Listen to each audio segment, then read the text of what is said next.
ようございます。おはようございます。レコード聖地巡礼第5弾でございます。はい、今日は立川にやってまいりました。今日は目的地ここじゃなくて、実はここから聖地に向かっていきます。今日立川から目指す場所はですね、こちらです。じゃじゃん。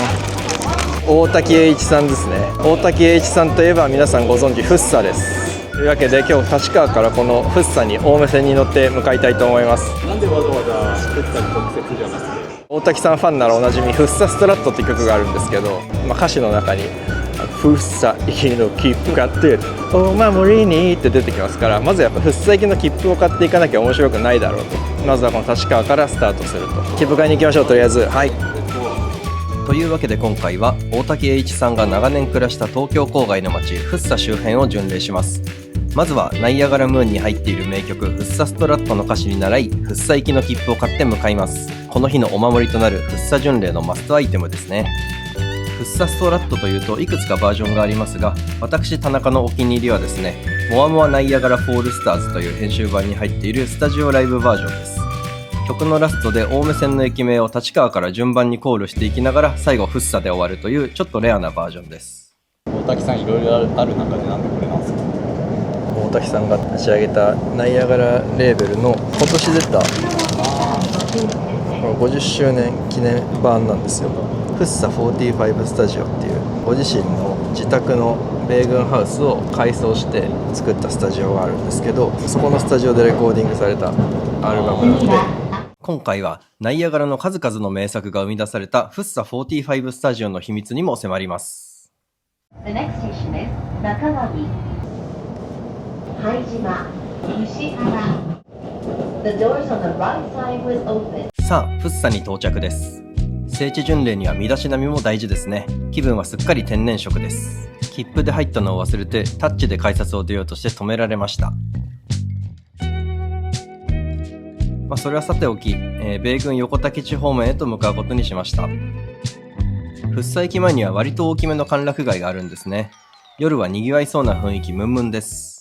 なんかフッサには昔赤線アートみたいなのがあって、売れる前のリリー・フランキーさんが描いた巨大な壁画があったんですよ。何年か前にもう取り壊されちゃったみたいで、そういうのを残してほしいけどね。フッサって大滝さんが有名ですけど、かなり有名なアーティストとかミュージシャンゆかりある人多くて、作家の村上龍さんも米軍ハウス住んでて、限りなく透明に近いブルーはかなりこのフッサの米軍ハウスの生活が描かれてる。ぜひ読み返してみてください。ミュージシャンだと今野清志郎さんとか米軍ハウスにね住んだことあるらしいよ。他にも桑田佳祐さんやブルーハーツの真島正俊さん、布袋寅泰さんなどもフッサの米軍ハウスに住んでいた時期があるそうです。なかなかとんでもない街ですね。再開発でそのリリーさんの壁がなくなったって聞いたから、この辺かもしれないね。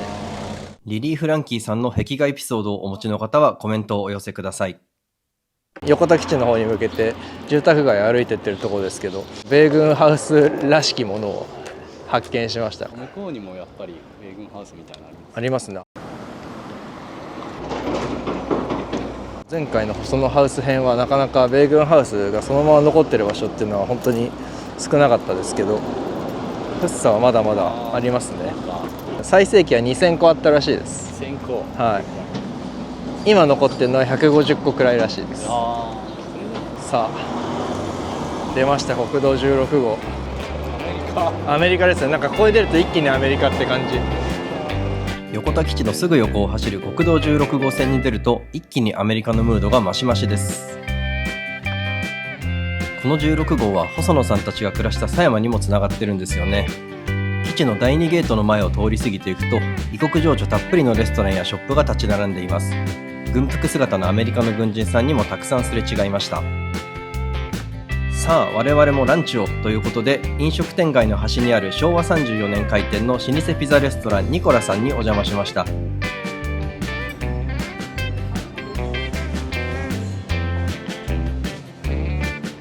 奮発してピザとパスタのコースを堪能。大変美味しゅうございました。食後にテーブルをお借りして今日これからの方策を練ります。でちょっとだから今回こういう本も持ってきたんですよ。国道16号線、日本を作った道。16号線が日本の経済や文化の発展にいかに大きな役割を果たしたかという柳瀬博一さんが書かれたとても面白い本です。ハッピーエンドの話ももちろん登場します。もう一冊分厚いんですけど非常にすごいですよ。これがですね大滝栄一レコーディングダイアリーボリューム1。この本には大滝さんのレコーディングの記録が日誌形式で詳細に残されています。全3巻出てまして、このボリューム1はフッサ45スタジオ時代がメインになっています。写真も載ってますし、当時の貴重な写真ね、シングルの青空のようにって大滝さんのソロシングルの別テイクの写真とか、これ後ろにあるのがスタジオ、そうそうとか、その中の写真、こういうのはカラーで見られるのいいですよね。スタジオのですねことが結構詳細に書かれてるんですよ。コラムが載ってまして、大滝さんがいつ頃フッサに越してどういった家を借りてみたいなのが書いてあるんです。ここになんだろう、このスタジオのミッドリズムまで載ってます。間取りがで、大滝さんってよくそのフッサの自宅スタジオでっていう風に語られるから、ご自宅の中にスタジオがあったって思われがちだかもしれないんですけど、これを読むと実はですね、その大滝さんのスタジオって住んでた場所とは別の場所にあったんですよってことが書いてあって、大滝がフッサに引っ越した73年1月時点では米軍ハウスを1軒住居として借りていただけだったと。でもそばにもう1軒すぐ借りた。それがジャパマハイツ622スタジオという名前。この622スタジオという名前が後に45スタジオに変わります。さらにその622のすぐ隣に控え室的なところを借りてる。自宅、スタジオ、控え室の計3棟を借りていたようです。ここまで来たらもう実際そこがどこだったのか知りたくなるじゃないですか。僕はですね、実はまた数日前にですね、とある東京の大きい図書館に行ってですね、前回の細野ハウス探訪の時に学んだ住宅地図を探すというのをやってきたんですよ。大滝さんの住んでた場所はそのフッサとは言いながらもお隣の瑞穂町、大体のエリアっていうのは分かってたんですよ。この地図を本当にしらみつぶしに僕見て調べたら、大滝栄一さんの家実は載ってました。ただ大滝さんの場所って今までもずっと明かされてこなかったですし、ベールに包まれてきたんで、今回別にここでその場所を明かすっていうことは目的にはしたいと思ってませんので、今日この後その場所に行ってみようとは思ってるんですけど、動画でちょっとどうなるか分かりませんが、プライバシーとかにも配慮したいと思いますので、少しでもその大滝さんが暮らしたエリアの雰囲気というのをお伝えできたらいいかなと。国にスタジオとか、はいはい、数字は何だろうかは分かんない。数字はですね分かります。45スタジオっていうのはシングル版の45回転から撮ってるに違いないんですけど、622スタジオのっていうのはこの地図出しましょう。昔の米軍ハウスの管理してた管理事務所的なところが一個一個の建物に番号が、そう一個一個の建物に番号が振られてるんですよ。大滝さんの借りた622スタジオっていうのも、その投資番号622番の建物を借りたと。よく見てください。この写真、後ろの建物を見ると623ってなってるでしょ。本当だ。623でこっちが622なの。っていうことはこっちがスタジオで、そう、こっちがおっしゃる通り、おっしゃる通り。ここの中で大滝さんはゴーナイアガラを撮ってたんですよって思うとずっとワクワクしてくるでしょ。この後どこ行こうかなっていうのがあるんですけど、瑞穂町の図書館の中に大滝さんに関する展示が常設であるらしいんですよ。なので、まずはそこに行ってみたいなと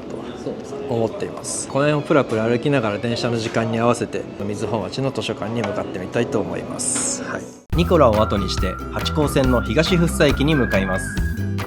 第2ゲート付近の道を一本裏に入ってみると、今も残る米軍ハウスに次々と遭遇しました。先ほど大滝さんの本で見たように、当時の管理番号がそのまま残っている建物もあります。ニコラから歩いて20分ほど東福生駅に到着しました。大滝さんの展示がある瑞穂町図書館は一つ隣の箱根ヶ崎駅が最寄りです。電車が来るまで駅前のベンチで地図を再確認します。45スタジオの正確な場所もお地図や資料を照らし合わせることで実は解明することはできるんです。最初は住居として1軒借りて、その後に622と623っていう番号の住居をスタジオとして借りたと。実はこれね、74年の地図のところに端っこにね載ってたんですよ。ちょうどねここのキワッキワのところに622、623ってあるんですよ。このすぐ近くに大滝さんのその自宅と思われる場所のお名前もある場所なんで。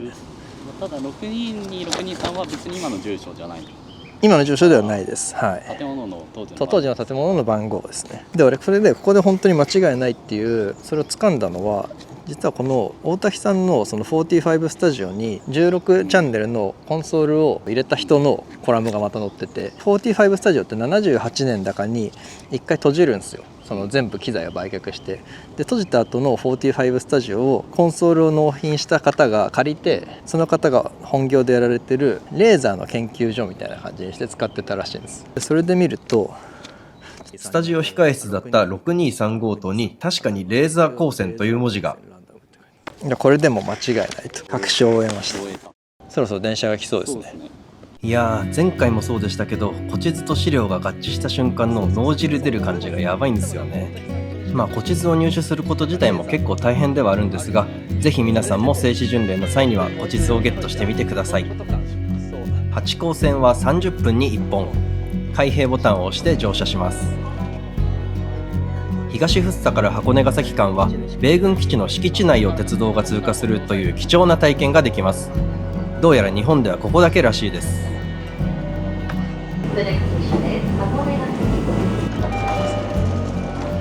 図書館は箱根ヶ崎駅からさらに20分ほど歩いたところにあるんですね。遠い。16号線をちょっと行けばもう入間狭山ですからね。この辺だと地名に狭山池公園って、もう狭山っていう名前がついたところが出てくる。うわー、本当だ。その当時あと大滝さんのフッサと細野さんの狭山で行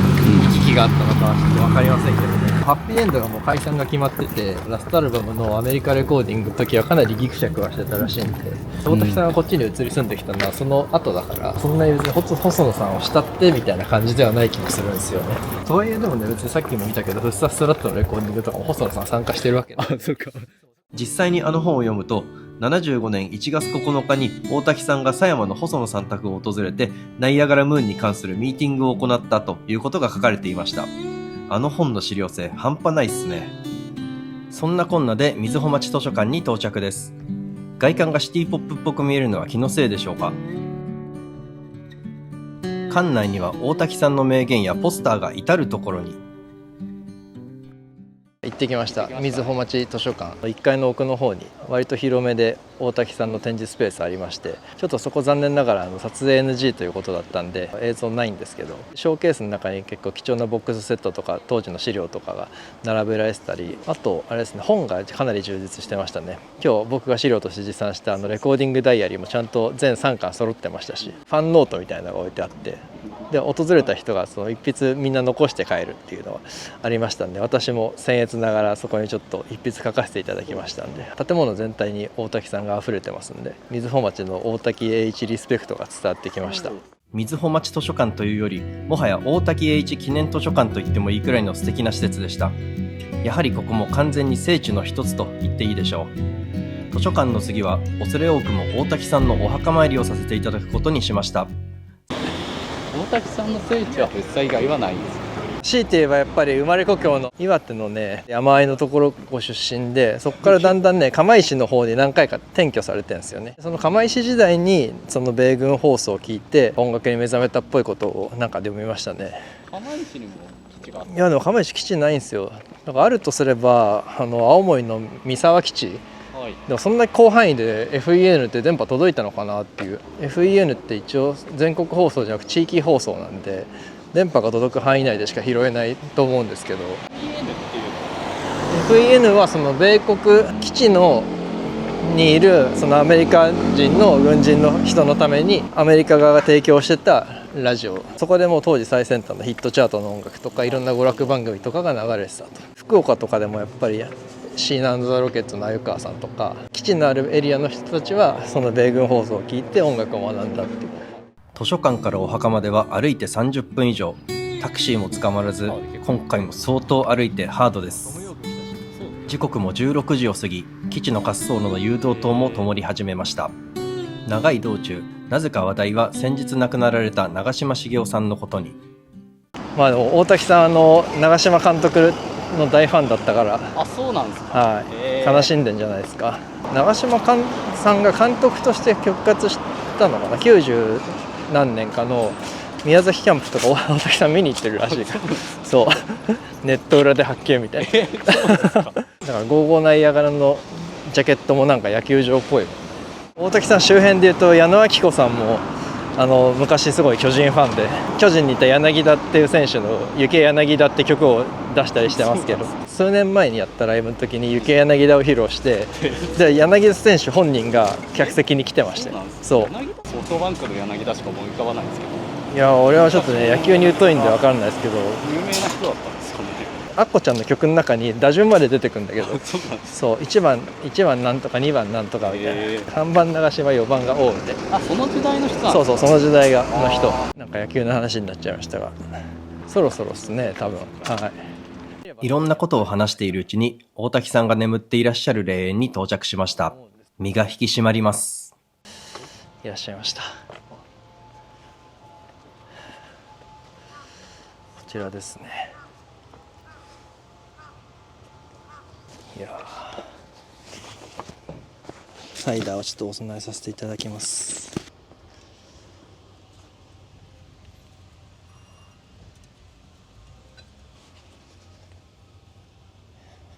滝をイメージした墓石にナイアガラロゴとドーナツ版の装飾、その前には青空のようにの譜面と手形。名前こそ刻まれていませんが、実に大滝さんらしいお墓です。大滝さんの音楽への感謝と、これからスタジオ方面にお邪魔させていただくご報告をして霊園を後にしました。今、お墓参りを終えまして、いよいよ大滝さんがかつて住まわれていたエリアの県内に到着しました。この辺りからちょっとこの周囲を散策してみたいと思います。住宅街なので邪魔にならないように古地図を手に散策していくと、ありふれた住宅街の中に米軍ハウスのリノベ物件がちらほらと出てきました。立地的にも基地の真裏のエリアです。だんだんと45スタジオの香りがしてきました。今ちょっとあれをこの番号を本当だ、残ってるじゃん。ここはもう廃屋かな。642の番号が残る建物を発見。